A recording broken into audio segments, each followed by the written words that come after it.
Oi, pessoal. Eu me chamo Maria Clara, sou do Centro Acadêmico 22 de Agosto sobre Gestão Alvorecer, e hoje no nosso podcast Ato e Fato nós vamos falar sobre os 62 anos do golpe militar de 1964 com o nosso professor de Direito Constitucional, Wagner Gundim. É um prazer, professor. Prazer. Oi, pessoal. Eu me chamo Bernardo, sou estudante de Direito e participo também do grupo de trabalho sobre os 62 anos do golpe. E hoje eu estou aqui junto com a Maria para a gente falar com o professor Wagner sobre como o direito foi configurado no período militar e os desdobramentos para a nossa democracia, para para a forma como as nossas leis se organizam hoje e o regime democrático brasileiro com os desdobramentos da ditadura.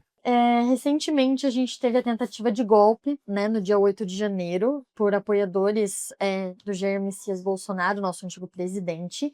E o que o senhor acha? O direito pode esquecer sobre isso? A gente está debatendo muito sobre a questão da anistia ampla e geral para todos os participantes, sejam eles comandantes, sejam eles os participantes do dia em si. Como que o senhor acha que o direito deveria lidar tanto com o golpe, com essa tentativa de golpe, quanto com o pedido de anistia e todas essas questões? Bom, em primeiro lugar, eu queria agradecer o convite, dizer que um convite do Centro Acadêmico é sempre um convite honroso. A gente vai falar sobre isso mais à frente, sobre o papel da universidade numa situação de golpe, mas o podcast já é uma resposta para uma pergunta vindoura, né? Isso que a gente está fazendo aqui é muito importante, e eu sempre falo que a gente não comemora o golpe, a gente comemora a vitória contra o golpe militar de 64, né? Acho que isso é importante, porque a gente está falando sempre de defesa da democracia e do papel que a democracia exerce. Então, cumprimentar todo mundo que está assistindo, né? Seja de manhã, de tarde, de noite, dizer de novo da minha grata satisfação em estar aqui. Bom, acho que a resposta para essa pergunta de vocês, ela passa por algumas etapas, né? Acho que o primeiro ponto é a gente entender o que é a anistia em si como instrumento jurídico. Quando eu falei sobre anistia recentemente, também numa outra conversa, num outro podcast, o conceito de anistia, juridicamente falando, ele está sempre atrelado a uma ideia de um perdão, só que não apenas um simples perdão, é um perdão que vai produzir um apagamento. Então é como se aquele ato que aconteceu, aquele fato, ele fosse simplesmente jogado para debaixo dos tapetes da história. Juridicamente falando, historicamente falando, a anistia é sempre um instrumento constitucional que vem com uma tentativa de apaziguar ou colocar a sociedade no status quo quando você tem grupos antagônicos numa situação extrema que por alguma razão se degladiaram. Então, quando a gente fala da ditadura militar de 64, nós tínhamos um contexto, óbvio que maculado por muitos pontos, mas nós tínhamos um contexto de antagonismo, porque nós tínhamos do lado pessoas favoráveis ao regime militar e nós tínhamos do outro lado aqueles que lutavam contra o regime militar. Então, em razão dessa luta, se a gente parar para pensar, foram praticados crimes dos dois lados, pelos extremos dos dois lados. Então, a anistia que foi dada com relação aos atos da ditadura, ela veio como um instrumento para tentar, entre aspas, apaziguar aquela situação e produzir uma espécie de empate, ou seja, vamos perdoar todos que estavam envolvidos nos atos. Num cenário extraordinário, num cenário em que nós não tínhamos uma democracia forte, a gente até pode discutir o cabimento ou não de uma anistia, de uma tentativa de apagamento. Para quê? Para que a sociedade possa se restabelecer, para que a sociedade possa caminhar ou voltar aos trilhos. Mas num contexto democrático, de pleno funcionamento da democracia, discutir uma anistia é simplesmente você violar a própria ideia do princípio da igualdade e da legalidade. Porque você está permitindo que pessoas que cometeram crimes sem uma justificativa, digamos, de um fato excepcional, possam ser efetivamente perdoadas, né, e isso trazer mais problemas para o nosso contexto jurídico constitucional. Então a ideia de anistia está sempre ligada, e o que eu quero dizer no final das contas é isso, a uma noção de justiça de transição. Então a anistia é um instrumento essencial e indispensável para que a gente possa, digamos, virar a página daquele livro da história. Ainda que é óbvio, no caso da ditadura militar, a anistia tenha sido muito mais favorável para os detentores do poder militar, e ela só aconteceu por conta do declínio das ditaduras em toda a América Latina, então foi um movimento muito calculado e muito pensado pela ditadura militar, mas havia, digamos, de novo, um contexto de uma transição. E aí a pergunta que eu sempre deixo no ar para quando a gente discute esse tema é, tá, e agora a gente vai transigir para o quê? A gente vai mudar para onde? Porque a gente está numa democracia. As pessoas tentaram aniquilar a democracia, a ordem democrática contra eleições regulares com a prática de atos violentos. Então, como que a gente pode discutir a anistia dentro de um contexto excepcional como esse? É óbvio, isso a gente pode discutir. A gente pode discutir se as penas que foram aplicadas, considerando o contexto brasileiro, o contexto educacional, o contexto informacional, o contexto da desinformação, se as penas são ou não proporcionais para o ato. Agora, na minha percepção, discutir a anistia ou conceder uma anistia ampla, e geral e restrita, seria desconsiderar por completo a própria noção do regime democrático. Acho que isso é muito perigoso e isso acaba desvirtuando o próprio objetivo da anistia. A anistia não é para servir como uma carta em branco para que as pessoas cometam crimes e posteriormente sejam perdoadas, né, com um apagamento existencial. Desculpem se eu tiver me alongado demais na Não, resposta, imagina. mas eu acho que isso era importante até para a gente Sim, estabelecer uma base do que a gente vai discutir Uhum. depois. perfeito. E continuando nessa pegada, professor, eu queria que você comentasse um pouco, você comentou sobre o, o, qual que é a representatividade jurídica da anistia. Uhum. E eu queria te perguntar, lá em 1964, quando ocorreu de fato o golpe militar, é, qual que é o simbolismo jurídico daquele ato é, do golpe militar? E o como, do ponto de vista técnico, isso difere de um processo constitucional de mudança de governo? Perfeito. É, o fato por si só já mostra, né, como isso se diferencia de uma mudança constitucional, mas o simbolismo disso para o todo, para as prerrogativas jurídicas, o quanto isso também enfraquece a garantia de direitos, a representação legal de cada indivíduo. Perfeito, obrigado, Fernando. Bom, acho que isso tem muito a ver, a gente sempre brinca e fala disso no direito, mas é o nome pelo qual a gente chama as coisas, né? E a gente precisa chamar as coisas pelos nomes. E aí existe uma, digamos, disputa semântica sobre o conceito de golpe e de revolução. Hum. Muita gente quer chamar ou quer dar uma espécie de um verniz mais sofisticado para o golpe de 64, como se tivesse sido uma revolução e não um golpe. E por que que essa distinção de nomenclatura, que parece uma distinção simples, ela é tão importante? Porque quando a gente fala de revolução, e aí vocês vão se lembrar das aulas de constitucional, em revolução a gente tem a ideia do poder constituinte originário, que é a possibilidade de você criar uma nova constituição, e aí hoje, na ideia de uma democracia, esse poder está nas mãos do povo, que pode delegar para uma Assembleia Nacional Constituinte e assim por diante. Mas a ideia de que existe uma revolução que é necessária, por quê? Porque aquela ordem constitucional anterior ela deixa de ser digamos, compatível com o momento daquele povo. Então você tem uma revolução, porque você tem a necessidade de uma mudança de todo o aparato jurídico. Quando você tem um golpe, a ideia do golpe é justamente de quebra de estrutura, é justamente a ideia de violação das bases fundamentais do direito constitucional. Então, quando a gente tem o golpe de 64, a gente tem uma ruptura institucional muito forte, porque, formalmente falando, a Constituição de 46 ela continuou vigente, porque em nenhum momento não aconteceu como aconteceu em 1919, ou durante o nazismo na Alemanha, em que a Constituição de Weimar ela foi completamente usurpada e houve um ato que declarou a suspensão temporária da Constituição de Weimar. A Constituição de 46 no Brasil ela nunca foi formalmente declarada como não aplicável. Então, houve a instalação de um novo poder de fato, e esse poder de fato começou a comandar toda a estrutura da República. E, inclusive, isso é importante, é que o golpe de 64 ele não surgiu do nada, né? Ele teve um prenúncio, que foi em 61, quando, depois da renúncia do Jânio Quadros, o João Goulart, que era o vice, e que constitucionalmente deveria assumir o poder, né, ele teve que fazer uma espécie de acordo. Ou seja, ele teve que, para poder se manter no poder, ele teve que aceitar ser colocado de lado num outro sistema de governo, com uma outra estrutura, né, e essa ideia de nomenclatura não é só uma questão simbólica, mas por que se disputa esse conceito simbólico? justamente porque a simbologia, nesse caso, é importante. Se eu chamo de revolução, eu estou tentando legitimar, do ponto de vista constitucional, o ato que foi praticado. Se eu chamo de golpe, né, eu estou dando o nome adequado porque houve uma ruptura.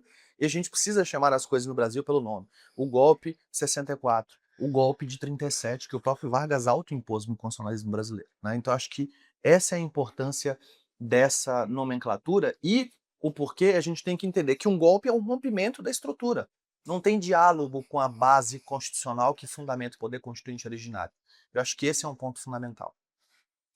Perfeito. E trazendo uma comparação, de 1964 para hoje em dia, pensando na nossa Constituição vigente, se tivesse realmente ocorrido, uma tentativa como foi a de 64, né, muito mais, forte, muito mais incisiva do que a tentativa do 8 de janeiro, se isso tivesse acontecido nos dias atuais com a nossa Constituição de 1988, a nossa Constituição Cidadã, quais seriam os mecanismos que o senhor acha que a gente conseguiria trazer para bloquear essa tentativa de golpe, né? Essa tentativa de abolir o Estado Democrático do Direito? Perfeito. Bom, eu acho que se o golpe tivesse sido exitoso, eu acho que dificilmente a gente conseguiria contê-lo depois com os instrumentos que a gente tem da Constituição. E aí, eu lembro sempre de um conceito que é dado nas aulas de constitucional, que é um conceito do Fernando Lassalle, na essência da Constituição. E o Lassalle vai dizer o seguinte: olha, se a Constituição ela não for capaz de reproduzir em sua essência, no seu texto escrito, os fatores reais de poder, e aí a gente está falando da organização de poder como um todo, poder econômico, poder ideológico, poder político, poder militar. Se a Constituição não for capaz de ter instituições fortes o suficientes para manter essa estrutura de poder, a Constituição é uma simples folha de papel. Então ela não serve de nada, ela pode ser rasgada ao meio. Então, talvez, se o golpe tivesse sido exitoso, eu acredito que voltar atrás, pelo menos num primeiro momento, seria muito difícil. Por quê? Porque quando você tem uma movimentação de forças sociais, por exemplo, se o exército tivesse acolhido, os outros poderes, até por uma questão de sobrevivência institucional, eles se apequenam diante da situação.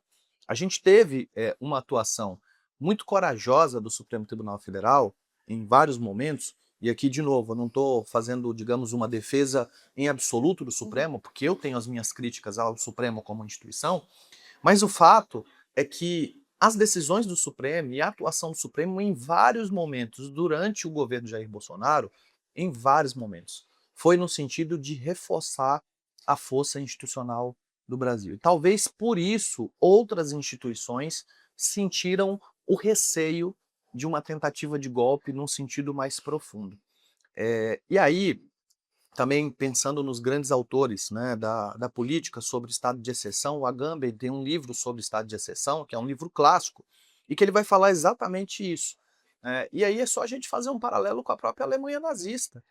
Num primeiro momento, a Alemanha nazista assume o poder de forma regular, constitucional, e vai aos poucos implementando instrumentos que vão minando a democracia alemã por dentro. Então, uma vez no poder, eu acho que dificilmente a gente conseguiria conter isso. A gente só conseguiu conter por quê? Porque a gente tinha instituições muito fortes. Porque o judiciário, por variadas razões, deteve uma parcela de poder, mas também porque o povo, em certo sentido, o povo brasileiro, ainda que a gente tenha muito a avançar em termos de educação política, não é o mesmo povo brasileiro quando do golpe de 64. Então eu acho que isso também serviu como um freio para as próprias instituições, né? E aí, a ideia da Constituição é evitar que as coisas aconteçam antes, porque se a gente tem a efetivação de um golpe, aí eu acho que fica muito difícil a gente, digamos, correr atrás do prejuízo. Né? Porque o que está previsto no papel pode ser modificado, como foi modificado em 64, como foi modificado pelos atos institucionais. Né? Porque quem está no poder consegue desvirtuar facilmente. E a gente tem exemplos no mundo inteiro que mostram como a democracia começa a ser corroída por dentro, que é o conceito de constitucionalismo abusivo que a gente tem visto com muita frequência. Professor, e voltando nesse ponto da atuação das instituições brasileiras em um momento crítico para a democracia, em um momento de ataque às bases democráticas, como você vê essa atuação do momento presente, agora nesse momento que a gente fala, para os próximos anos, em um momento que nós temos ainda uma opinião muito difundida na sociedade que tenta descredibilizar e tirar a legitimidade das instituições. E considerando que, a partir do momento que atacamos a legitimidade das instituições, é algo muito crítico para a democracia também, porque a partir do momento que a população olha para as instituições responsáveis por tais decisões e tenta tirar a credibilidade, tenta tirar o papel que aquelas instituições exercem, é algo muito nocivo para as bases democráticas. Como que Perfeito. você vê essa atuação das instituições brasileiras na defesa da democracia para os próximos anos? Perfeito. Bom, acho que você tocou num ponto que é fundamental, que eu sempre digo, e tem uma frase, eu não lembro exatamente qual autor que falava isso, mas a frase é basicamente o seguinte: as pessoas saem, as instituições permanecem. Então, assim, é óbvio que a gente pode ter, e a gente tem que ter, ressalvas pessoais quanto a ministros do Supremo, quanto a integrantes do Legislativo, quanto a integrantes do Executivo. Isso faz parte da vida política, né? Isso faz parte do jogo democrático. O ponto é, existe uma diferença fundamental entre atuar como pessoa e atuar como instituição. Então, as instituições, como você bem colocou, elas são como pilares de uma construção. Se você retira qualquer um dos pilares, você coloca toda a construção em risco. E da mesma forma funciona com a democracia. E esse paralelo a gente pode fazer, inclusive, com o contexto social de 64. Né? Então, o legislativo foi capturado. O executivo foi capturado. O judiciário foi capturado. Então, quando você tem um processo de captura das instituições que são base da democracia, você não precisa efetivamente fazer mais nada. Por quê? Porque o povo ele é muito maleável nesse sentido. Inclusive, quando você tem as três instituições atuando conjuntamente, você traz uma aparência de legalidade que é muito forte. Então, para o povo, a ideia é, se tem lei, se está sendo produzido por quem está no poder, é legítimo, é constitucional. Então, essa ideia da legitimidade das instituições é um ponto fundamental da política. Isso não quer dizer que, em razão disso, nós não possamos pontuar sugestões que precisam ser efetivadas. Então, para os próximos anos, eu acho que um cuidado principal que a gente precisa ter, e que vai ser uma discussão muito em voga, é, primeiro, impeachment de ministro do Supremo, porque isso deixou de ser apenas uma ameaça e virou um fato concreto e que, a depender do resultado das eleições deste ano para o Senado, a gente pode ter no próximo ano, na próxima legislatura, o andamento de algum processo de impeachment contra ministros do Supremo. E, de novo, isso não significa por si só uma descredibilidade das instituições, porque o impeachment é um instrumento constitucional para você responsabilizar quem trata de forma inadvertida ou inadequada a coisa pública. O problema é quando isso vira uma arma ou uma moeda de troca para você legitimar outra instituição por interesses escusos a satisfazer os próprios interesses. Então, o que a gente precisa resgatar nesse momento no Brasil, até para a gente começar a voltar a ter algum tipo de, digamos, equilíbrio, é o equilíbrio entre os poderes. E para isso existem muitos instrumentos que a gente pode discutir, que a gente deve discutir, né? Mas não de forma unilateral. Então, no Supremo, o Código de Ética, que é uma coisa que vem sendo discutida há algum tempo. De novo, não por se defender ou por se acreditar que o Supremo como instituição é defeituoso, mas é muito latente. A gente olha hoje a opinião pública sobre o Supremo, a confiança do brasileiro médio no Supremo Tribunal Federal é baixíssima. E isso é muito ruim para a nossa democracia, e é por isso que a gente precisa trabalhar, primeiro, por uma questão de conscientização política e de conscientização do papel das instituições, né? E segundo, tomar cuidado com o nosso voto nesse próximo processo eleitoral, porque é o voto desse processo eleitoral que vai definir o andamento da relação entre os poderes nos próximos 4 anos, nos próximos 8 anos, se a gente pensar no caso do Senado. Então, é uma escolha importante, porque, de novo, a gente tem que pensar nas instituições como instituições permanentes da democracia. Elas são a base. Se uma das bases ruir, todo o sistema é afetado. Então, por isso que é tão importante e essencial a gente discutir isso com a profundidade que merece ser discutido. Sim. E entramos em um dilema, então, né? Como aperfeiçoar as instituições, melhorar a qualidade do funcionamento das nossas instituições e, ao mesmo tempo, não permitir que arroubos autoritários que tentam a todo momento corroer internamente as instituições entrem nesse debate. Como que você acha que a gente pode fazer o melhor caminho para conseguir aperfeiçoar as instituições, conseguir melhorar a, a visão do Supremo diante da população, como a população observa a atuação do Supremo Tribunal e das principais cortes do país, mas ainda assim não permitindo que nessa busca por uma melhoria, arroubos autoritários de grupos que constantemente grupos políticos tentam corroer essas instituições. Como que podemos fazer esse equilíbrio, na sua visão? Bom, eu diria que é a pergunta do $1 milhão, né? Todo mundo tem várias ideias mirabolantes, mas eu começaria pelo simples. Então, vamos pensar numa questão importante. Decisões monocráticas no Supremo, né? Isso precisa ser limitado. Por quê? Porque o próprio Supremo tem que ter uma ideia de autocontenção e uma ideia de que ele é uma instituição.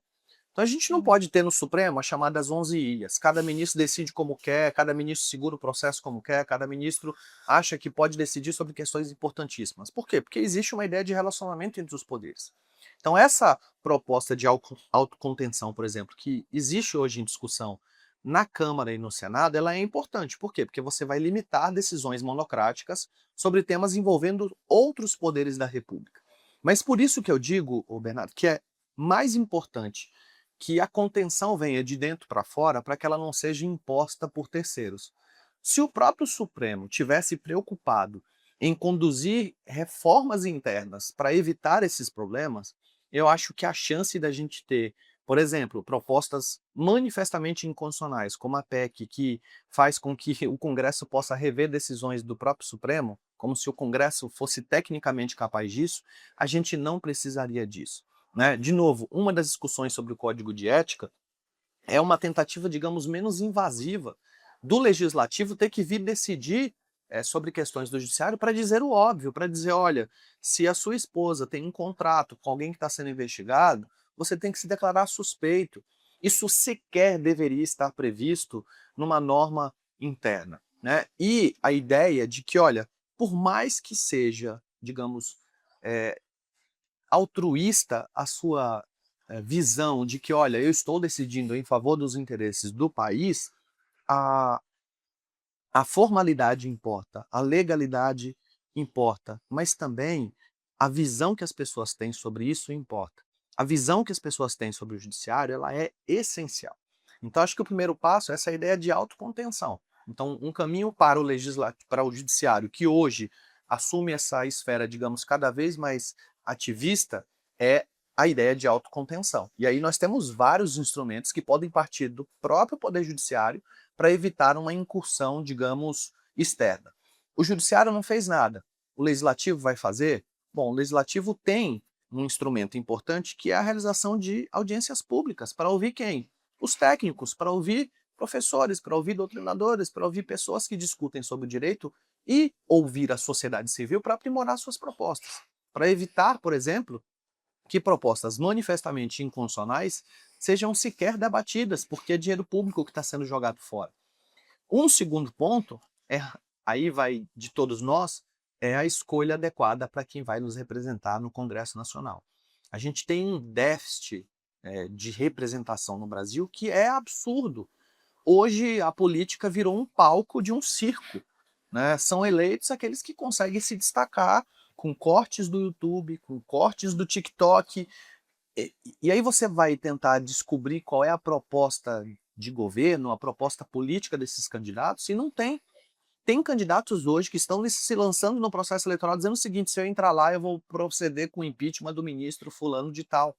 Essa é a proposta de campanha. Então, assim, eu acho que, e por isso que é importante nós discutirmos esses temas, porque é nosso papel, o papel da universidade, o papel dos alunos, é o papel dos professores, levar essas lições e essas reflexões para dentro de casa. Só assim que a gente vai conseguir pulverizar uma ideia de conscientização informacional, política importante, porque é muito comum que no Brasil a gente só se preocupe com a eleição do executivo. As pessoas esquecem que boa parte das questões políticas no Brasil elas são decididas pelo Legislativo, pela Câmara, pelo Senado, né? Então, esse papel é importante. Porque hoje, se a gente parar para pensar, o poder com menos influência no Brasil, não estou dizendo que não exista, mas dentre os três é o Executivo. O Executivo ele é, entre aspas, sequestrado pelo Legislativo por uma questão orçamentária, né? Ou você libera a emenda PIX, ou eu não aprovo uma política importante de governo, e pelo Judiciário, que por vezes impõe freios ao Poder Executivo. Então, eu acho que os passos, eles têm que se dar, primeiro, por uma autocontenção das instituições, porque nós já temos instrumentos para isso.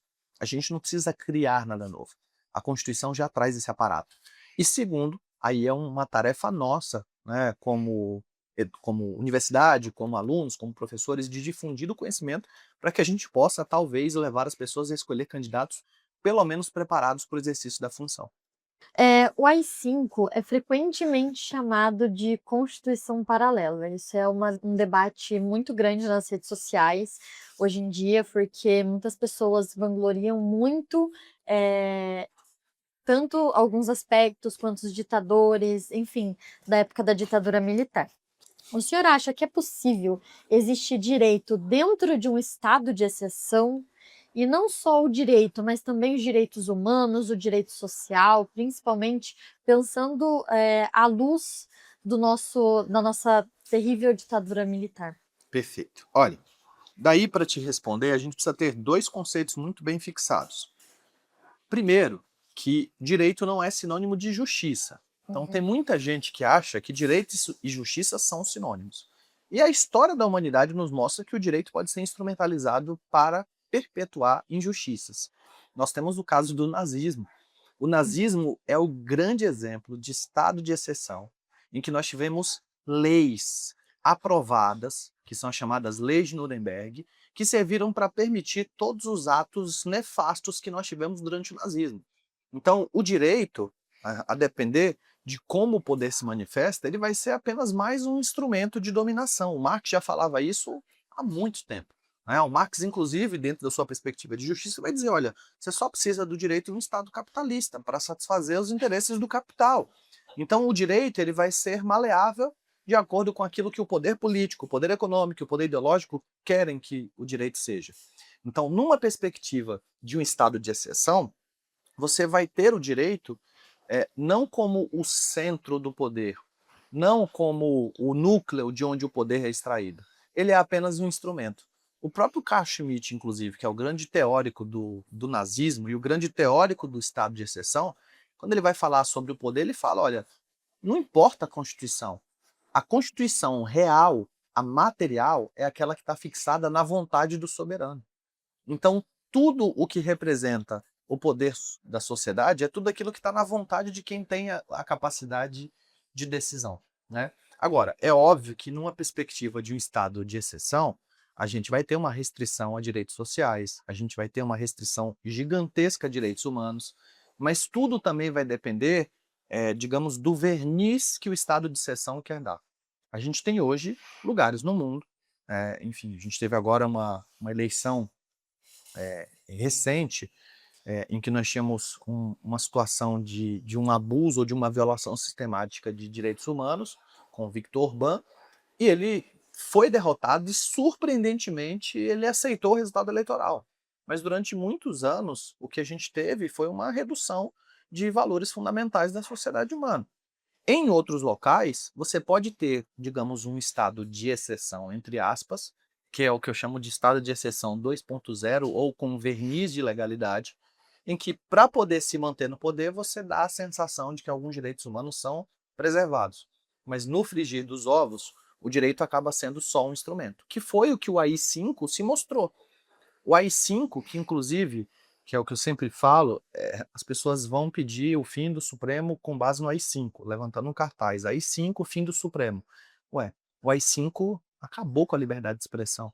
Então, como que você usa a sua liberdade de expressão para pedir o retorno do ato mais nefasto da ditadura? Que permitiu o fechamento do Congresso, afastamento de ministros do Supremo, cassação de direitos políticos, que permitiu o banimento de pessoas do Brasil. Mas, de novo, a ditadura militar fez isso como uma tentativa de falar o seguinte, olha, nós, ditadura militar, nós, regime militar, somos o poder constituinte originário e nós estamos criando os atos institucionais que estão acima da Constituição. Né? Kelsen muito provavelmente deve ter se revirado no túmulo, porque a Constituição foi jogada para baixo e os atos institucionais foram colocados lá em cima como uma manifestação desse poder. Mas isso, de novo, é para a gente perceber que quando a Constituição real não corresponde aos fatores reais de poder, a Constituição ela é só um papel que você usa e você muda e você arranca a página, você coloca uma página nova e aí você muda de lugar. Por isso que essa ideia das instituições ela é tão importante, porque quando você tem uma Constituição efetiva, com instituições fortes para proteger a ideia democrática, a chance de um rompimento institucional ela é muito menor. E foi isso, inclusive, que no Brasil evitou que a tentativa de golpe ela conseguisse ser exitosa. Né? Acho que é mais ou menos isso. Professor, e voltando um pouco para essa questão do papel da advocacia em um período autoritário. Uhum. Como que você vê o risco real de ser um advogado de presos políticos? E onde terminava o dever profissional e começava o ativismo de sobrevivência? Perfeito. Bom, acho que isso é assim, primeiro passo, né? Eu lembro, eu estava inclusive na palestra que o professor Zé Eduardo Cardoso deu para os alunos do primeiro semestre, ele acabou tocando um pouco sobre isso, né? Que ele, durante a ditadura militar, o professor Zé Eduardo Cardoso, para quem não conhece ainda, né, tem que conhecer, ele faz parte da história da PUC, foi ministro de Justiça, enfim, tem uma longa trajetória política, e ele falou exatamente sobre um caso de um amigo que era advogado, e ele foi lá e questionou esse amigo e falou o seguinte: olha, mas você não está fazendo só um cinema, né? Você não está fazendo só uma encenação, porque no final das contas, tudo aquilo que você está pedindo, o habeas corpus que você impetra, as ações que você maneja, são todas negadas, né? Mas por que que esse tipo de atuação, mesmo que digamos fosse uma atuação simbólica, era e é importante? Porque é uma forma de você mostrar, inclusive, a contradição do próprio sistema. Era uma forma de se mostrar a hipocrisia da própria ditadura militar, que se dizia fundamentada numa noção de legitimidade, mas que negava o acesso a direitos fundamentais básicos. Então, não só, de novo, a advocacia, e aqui a gente está falando da advocacia como função essencial à justiça, mas todas as outras instituições. É óbvio que num contexto de exceção, é muito difícil você lutar sozinho contra todo o sistema, né? Mas isso, quando acontece de forma organizada e de forma difusa, quando a advocacia, o Ministério Público e os juízes atuam conjuntamente, a gente tem uma mudança institucional que é uma mudança de parametrização social. Eu sempre faço um paralelo com isso que você perguntou, quando a gente pensa, por exemplo, nos juízes durante o nazismo. Muitos juízes do nazismo foram depois condenados pelos tribunais de Nuremberg. Por quê? Porque a defesa deles era o seguinte: olha, eu era juiz, eu tinha que aplicar a lei, o que que eu podia fazer de diferente? E o entendimento da sociedade internacional foi: olha, você não pode entender que aquilo que era praticado era algo normal, que era algo esperado. Você, como agente de justiça, tinha que tentar, pelo menos, promover algum tipo de mudança. É óbvio, de novo, que quando é a gente na pele de quem exerce esse papel, é muito mais difícil. Mas a gente precisa ser resistência nos papéis que a gente ocupa, né? A ideia da função do advogado, da função do promotor, ela não pode ser apenas uma ideia simbólica, ela tem que ser uma ideia de efetivação da justiça em todas as suas instâncias. Então, o papel dos advogados durante a ditadura era importante para que a gente tivesse registro de tudo isso. É só a gente lembrar do filme, né, que, enfim, que a nossa querida Fernanda ganhou a premiação, né, Eu Ainda Estou Aqui, em que a gente vê isso na prática, inclusive, que depois dos documentos que foram produzidos pelos advogados, pedindo acesso às provas, pedindo os registros do que havia acontecido, serviu para que a gente pudesse iluminar o caminho de outras pessoas, o processo de outras pessoas, a ideia de que a gente não pode esquecer, né? E vejam que mesmo a anistia que foi dada, ela não foi uma anistia absoluta, porque os fatos não foram e eles não podem ser esquecidos. Um país que esquece da sua história, que esquece dos seus problemas, que varre para debaixo de um tapete, ele nunca vai conseguir se desenvolver como país completamente. Maquiavel já falava isso há séculos. Maquiavel dizia o seguinte: olha, a história ela não pode ser um mero exercício de erudição. A gente precisa estudar a história para que a gente possa aprender com os erros do passado e corrigir esses erros para o futuro. É basicamente a gente beber da fonte dos teóricos do passado, apreender os problemas do passado e corrigir isso para a solução futura. Então, tudo isso é um exercício importante para a posteridade. Às vezes, na situação, a gente não vai poder fazer nada. A gente vai ter que lidar com o sistema como ele existe. Mas a gente tem que atuar dentro de uma ótica de efetivação de justiça para que depois, por exemplo, isso possa ser de alguma forma iluminado, né? Nada permanece escondido para sempre e os arquivos da ditadura e todos os horrores são mostrados até hoje. Professor, entrando também agora um pouco nessa questão da última tentativa de golpe que a gente teve no 8 de janeiro, Uhum. é possível ver que grande parte da promoção do Bolsonaro, por exemplo, em 2018, veio através das redes sociais. Não à toa que ele começou a crescer quando fez aquele discurso terrível, exaltando o brilhante Ustra, no discurso do impeachment da Dilma.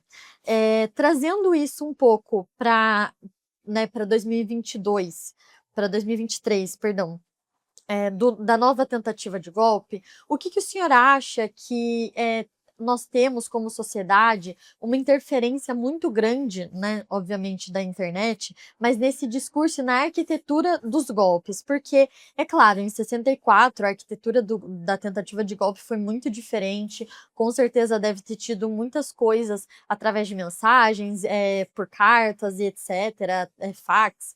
Mas hoje em dia a gente teve, inclusive, né, durante todo o processo de investigação, várias conversas em grupos de WhatsApp, Telegram, entre outras redes sociais, junto para que esse golpe fosse arquitetado. O senhor acha que a mídia, as redes sociais, elas têm um papel muito grande na disseminação da desinformação, fazendo com que a arquitetura do último golpe tenha sido realmente planejada através delas, e também sobre a questão da garantia dos direitos constitucionais sob a luz da internet? Então, hoje em dia, a gente tem muitas pessoas falam que a internet não é terra sem lei, mas até então a gente também tem um debate da regulação das redes sociais, né, da regulamentação das redes sociais, da internet. E aí eu queria saber um pouco do que o senhor acha sobre tanto esse papel de desinformação, que obviamente é muito acentuado por conta das redes, quanto a questão da arquitetura do golpe com base em fake news, que a gente teve uma grande, né, questão em 2022 e com certeza vai ser uma questão muito pesada agora em 2026, e entre outras coisas que a gente tem como herança da rede social. Perfeito. Bom, acho que a primeira coisa, né, a influência do discurso, ainda mais discursos sedutores, que é o que a gente sempre brinca quando a gente fala de fake news ou desinformação no contexto amplo. Por que a fake news ou por que a mentira pega tão fácil? Porque a mentira ela é muito mais sedutora do que a verdade, porque a forma de se contar a mentira, ela geralmente vem com histórias, que são histórias que confirmam de alguma forma, de algum modo, predisposições que nós, como seres humanos, já temos alguma certa tendência. Então isso sempre existiu. O Hitler é um dos maiores exemplos de pessoas com uma oratória que era extremamente sedutora, e o Hitler conseguiu seduzir o povo alemão como? Pelas rádios, nos discursos que ele fazia. Então, essa tática do extremismo, do fascismo, do nazismo, de qualquer ismo, de qualquer extremo, é sempre pautar pela lógica do discurso. E aí, o que você aproveita nesse tipo de discurso que gera o extremismo? Você aproveita as dores que as pessoas têm. Você aproveita a ideia do dualismo do mundo, de inimigo versus amigo, né, de escuridão versus clareza, a ideia dos antagonismos políticos, do nós contra eles, para difundir dentro da perspectiva do discurso uma série de questões que vão fazer com que aquilo que você está falando seja acolhido no geral. E aí, por que os instrumentos hoje, big techs, redes sociais e a própria ideia da informação é um fator que potencializa? Porque hoje a informação circula de uma forma que a gente não tem capacidade de controle.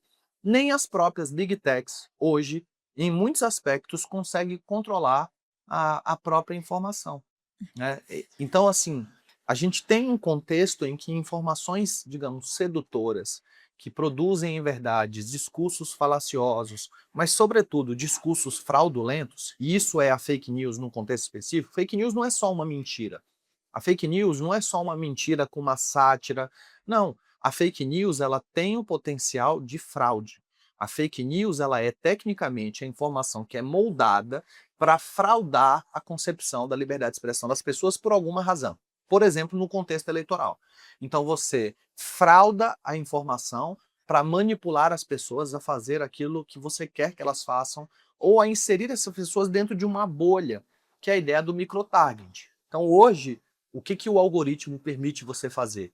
Isolar as pessoas dentro das próprias bolhas. Então essas pessoas, elas ganham, digamos, num sentido informacional, porque elas começam a receber conteúdos que são direcionados de acordo com as suas predileções, mas elas perdem um espaço dentro da ideia de opinião pública ou de espaço público, porque elas são completamente isoladas, justamente para que elas não tenham contato com outras ideias.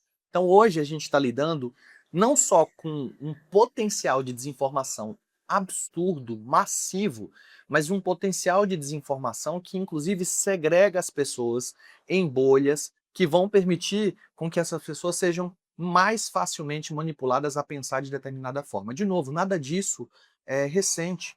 Quem falava disso do poder ideológico há muito tempo, né? Nada mais era do que o Bobbio. O Bobbio já falava do poder ideológico, da instrumentalização de uma certa forma de se pensar para produzir o consenso. O problema é que hoje a desinformação, ela assumiu um grau que a gente não consegue mais controlar. E aí vem a questão de responsabilidade das big techs, de uso consciente das redes sociais. E aí a gente entra numa disputa. Liberdade de expressão versus limitações impostas pelo próprio texto constitucional. O que eu vou dizer aqui, o professor Oscar Vilhena, inclusive, fala, né, que é a questão das platitudes, que é você falar, não existem direitos fundamentais absolutos. Isso é óbvio, a Constituição deixa isso óbvio. Mas eu acho que algumas vezes é importante a gente repetir o óbvio. Não existem direitos fundamentais absolutos, nem a vida é absoluta. Então a liberdade de expressão ela também encontra limites. E aí, nesse contexto, quais são os limites da liberdade de expressão?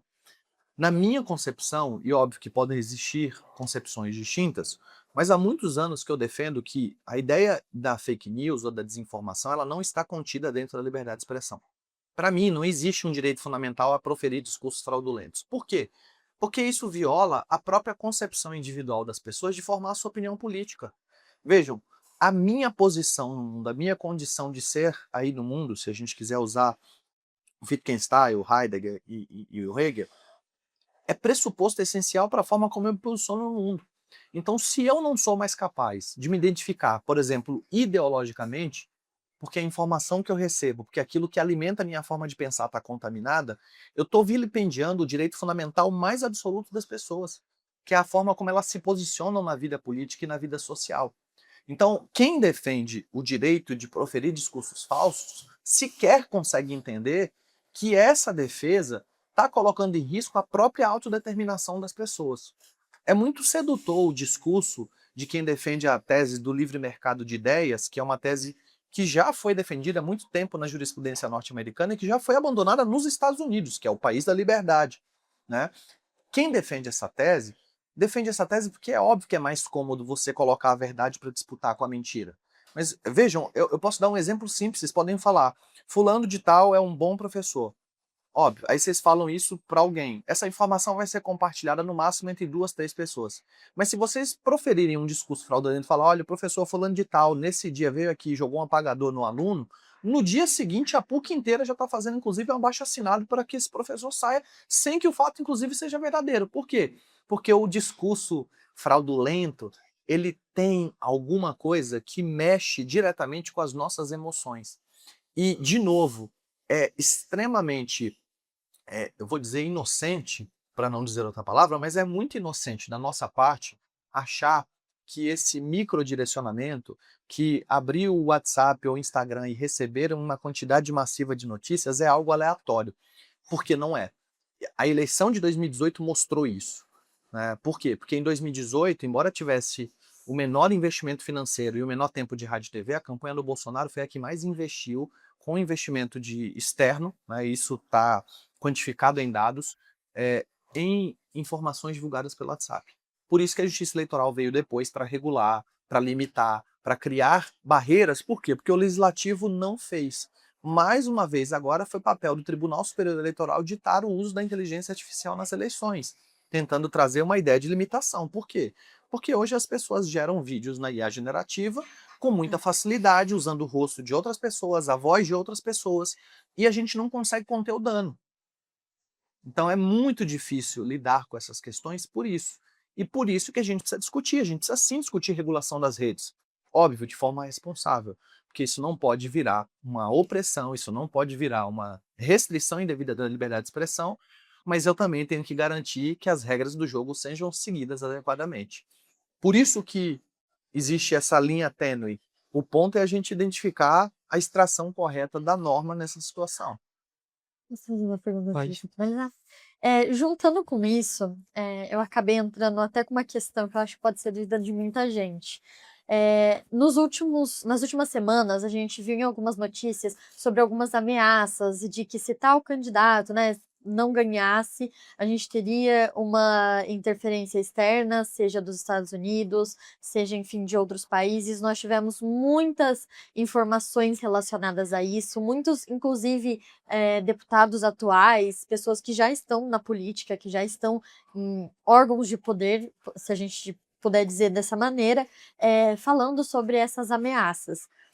O senhor acha que existe alguma maneira da nossa Constituição, por mais que seja uma folha de papel que precise, né, ser executada, o senhor acha que a nossa Constituição consegue conter algum outro possível, alguma outra possível tentativa de golpe, principalmente, acredito eu que seja muito difícil se for externa, principalmente pensando num país como os Estados Unidos, de dimensão, questão de poder militar e etc. Mas falando sobre um golpe interno, novamente, como a gente está. Claro que ameaças não são fatos concretos, mas a nossa Constituição, ela consegue garantir, os nossos poderes atuais conseguem garantir e segurar uma nova tentativa de golpe vindo na próxima eleição? Ou o senhor acha que isso pode ser difícil, isso pode ter um papel relacionado ao público, às redes sociais também, a maneira como a gente vai lidar com a propaganda política e etc. Olha, é uma pergunta muito pertinente, porque aí, de novo, que é o que eu estou falando da importância dessas eleições que vão definir o rumo do Brasil aí pelos próximos 8 anos, no mínimo. Interferência externa, como aconteceu, por exemplo, na Venezuela, é muito difícil da gente ter um controle, porque, de novo, é o poder de fato versus o poder de direito. Eu acho muito difícil ter algum tipo de interferência direta externa no Brasil, porque, diferentemente da Venezuela, o Brasil, em termos geopolíticos, ele é um país que tem uma influência muito grande lá fora. Então, eu acho que as chances de uma intervenção externa, no sentido de violação do espaço territorial, da soberania, ela é difícil. Mas o que vai acontecer é uma influência de tentativa, pelos variados modos, de se favorecer determinados candidatos ou determinado candidato. Isso eu não tenho dúvida alguma, porque, inclusive, a história do mundo, a gente tem a CIA, os Estados Unidos e várias agências dos Estados Unidos interferindo em eleições no mundo inteiro, né? Então esse é um fator, inclusive, que a gente tem que tomar cuidado. Por quê? Porque a soberania nacional é princípio fundamental da República. A soberania nacional é princípio fundamental de funcionamento dos partidos políticos. Partido político que defende a quebra da soberania nacional tinha que ter o registro cassado. Isso está previsto na Constituição, é a condição mínima de existência. Bom, para deputados, para senadores ou para qualquer outro representante que, na minha visão, defenda a interferência externa no Brasil, deveria também ser cassado por quebra de decoro e por violação do princípio democrático.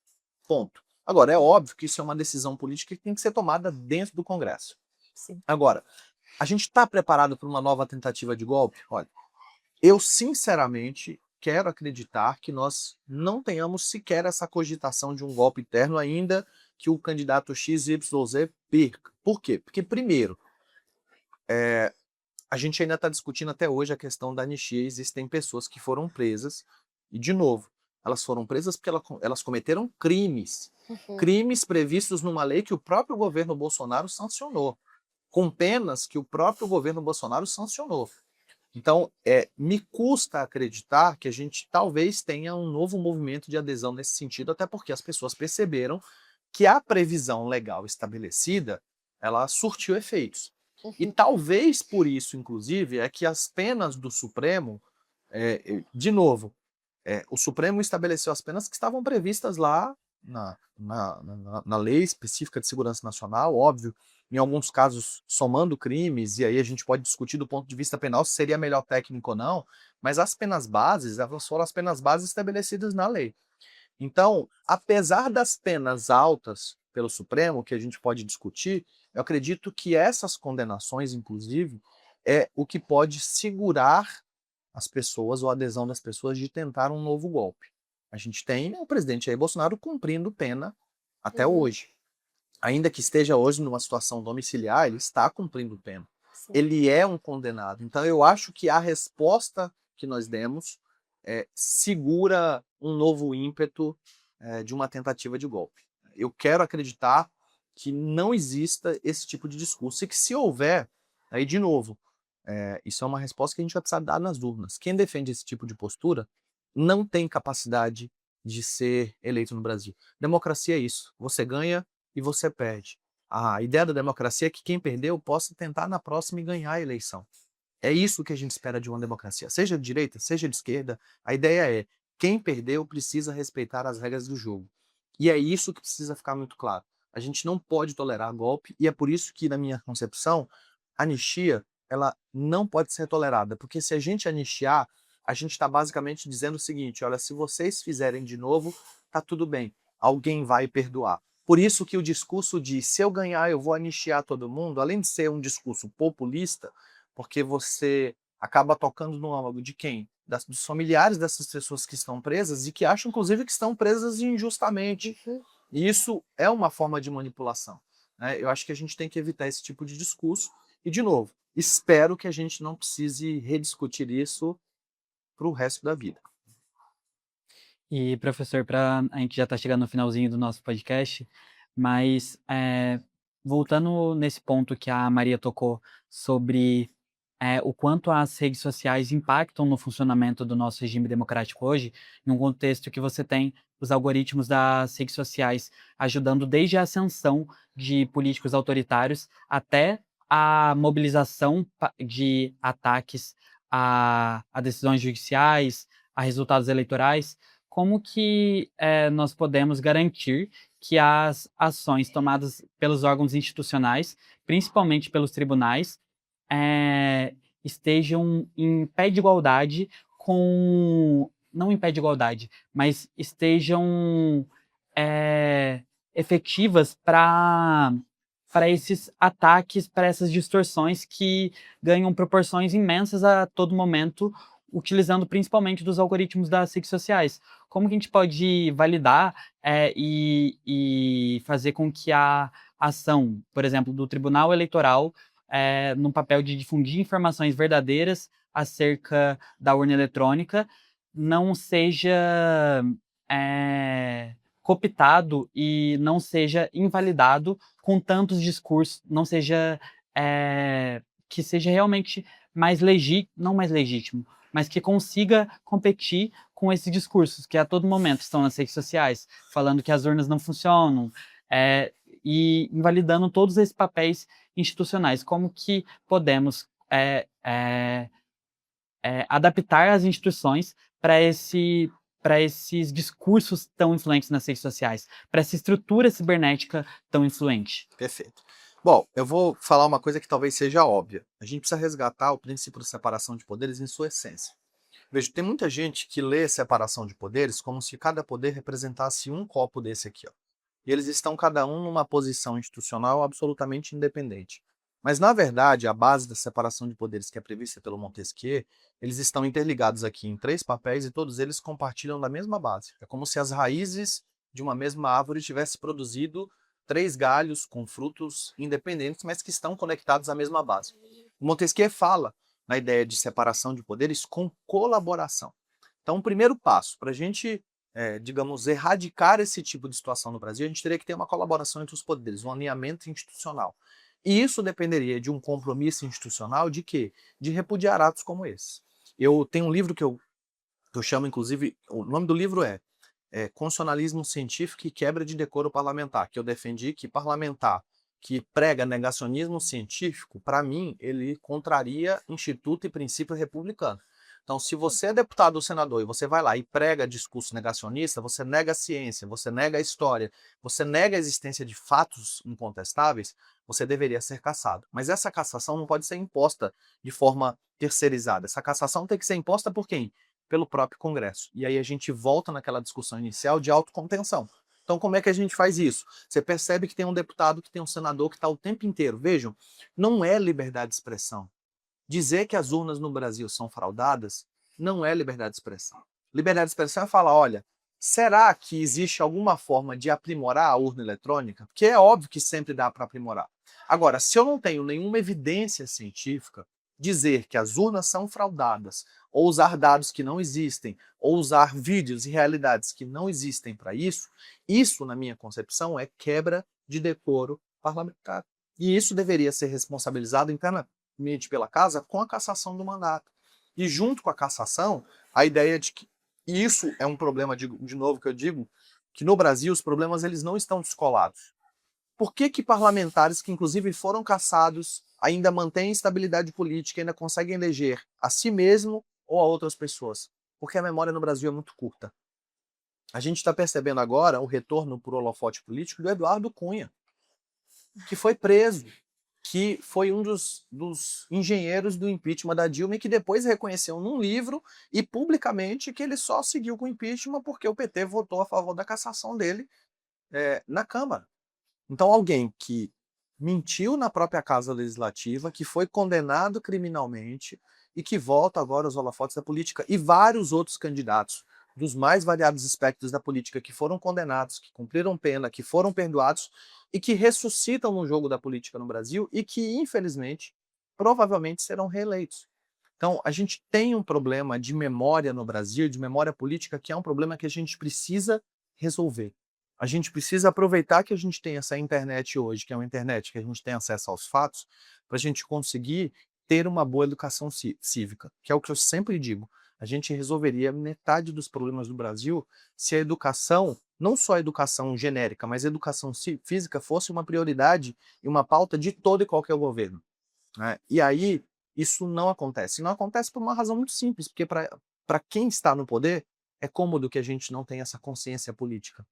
É muito cômodo, porque é mais fácil da gente ser manipulado por qualquer espectro de novo, ou seja, quem está no poder quer se manter no poder. E lembrando que quem está no poder não é só quem está no topo, porque existem estruturas do poder que permeiam vários meandros da República Brasileira, que é o que a gente percebe dentro do Legislativo, dentro do Executivo, dentro do Judiciário.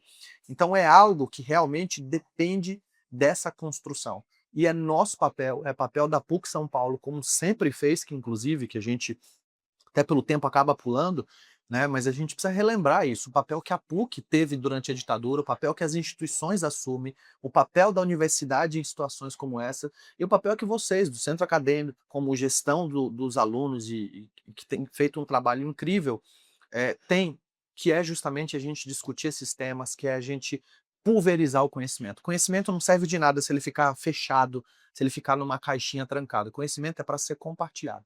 Então, acho que isso é muito importante. A última pergunta é uma retomada de todos esses fatores do papel das instituições. Uhum. Então, seria como você avalia o papel do Poder Judiciário na atuação perante a tentativa de golpe, só que você também falou, né, sobre vários aspectos, só que se o senhor quiser acrescentar mais algo sobre o papel do judiciário frente às tentativas de corrosão democrática. Perfeito. Bom, acho que o primeiro ponto, né, que é o que eu sempre falo, primeiro a gente tem que elogiar a coragem do Supremo Tribunal Federal de ter enfrentado vários momentos que nós tivemos. Eu acho que tem uma coragem muito importante, muito fundamental, mas a gente também precisa tomar um cuidado, que é um cuidado de a gente tem que parar no Brasil de tentar eleger ou de se autopromover como heróis da democracia, como heróis da república. Esse papel não tem que ser assumido por ninguém. Não existe juiz herói, não existe presidente herói, não existe chefe do legislativo herói. As pessoas que estão ali estão cumprindo funções institucionais. E no Brasil, inclusive, com um salário, que é um salário que não existe em nenhum outro lugar do mundo. Então eles não estão fazendo um favor, eles estão cumprindo o papel institucional. Dito isso, o certeza. Supremo, função essencial da República, função essencial da democracia, foi quem conteve as amarras do poder, mas a gente precisa relembrar isso, porque a gente tem tido vários episódios em que a legitimidade do Poder Judiciário tem sido descredibilizada por alguns momentos específicos de atuação do Supremo Tribunal Federal por alguns de seus ministros. Então a gente tem que ponderar isso. Não estou dizendo que a resposta tem que ser o impeachment, que a resposta tem que ser o afastamento, mas é uma ideia de que quem, entre aspas, manteve as rédeas da democracia não pode criar, por exemplo, uma juristocracia. Não pode converter a democracia na democracia do Poder Judiciário. Então, esse cuidado é importante. E aí eu sempre lembro do Montesquieu de novo. Montesquieu tem uma frase que é a seguinte: é natural que, pela disposição das coisas, quem detém poder tende a abusar do poder. Então, a única forma de você evitar o abuso do poder é você criar ferramentas institucionais para limitar o poder.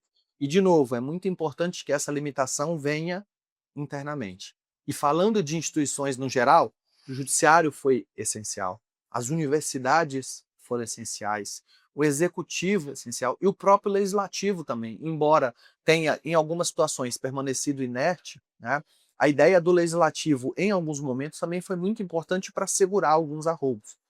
De novo, quando as instituições agem em prol do interesse maior, que é o interesse republicano, a gente tem uma ideia de regularidade institucional, de legitimidade muito forte. E é isso que a gente precisa resgatar. É a ideia de que não existem salvadores da pátria, não existem salvadores da democracia. O que existem são funções institucionais que se prestam a atuar em nosso nome, em nome da coletividade. Se a gente resgatar isso, eu acho que a gente resolve muito problema no Brasil. Perfeito, obrigada pela participação, Imagina. professor. Foi muito importante. Acho que a questão do golpe de 64 deve ser relembrado justamente para que ele não se repita. É o que o senhor falou no começo também, para que a gente lembre, para que não se repita exatamente como a gente vê na Alemanha nazista. Exatamente. E muito obrigada pela sua participação. Imagina. O Centro Acadêmico agradece. Para finalizar, acho que 2 sugestões para quem quiser se aprofundar no tema. Tem um livro do professor Luiz Pires, que é nosso professor aqui da casa, Luiz Manuel, um professor excelente, e ele tem um livro chamado Estados de Exceção, que foi fruto da sua tese de livre docência aqui na PUC, e o nosso professor Pedro Serrano, que é um professor que pesquisa estados de exceção há muitos anos, tem um grupo de pesquisa sobre isso, junto com a professora Natália. Então, para quem quiser se aprofundar nas temáticas, acho que são 2 leituras essenciais. Obrigado mais uma vez, sempre um prazer estar aqui com vocês. Obrigada, Tchau, professor. Obrigado, tchau. professor.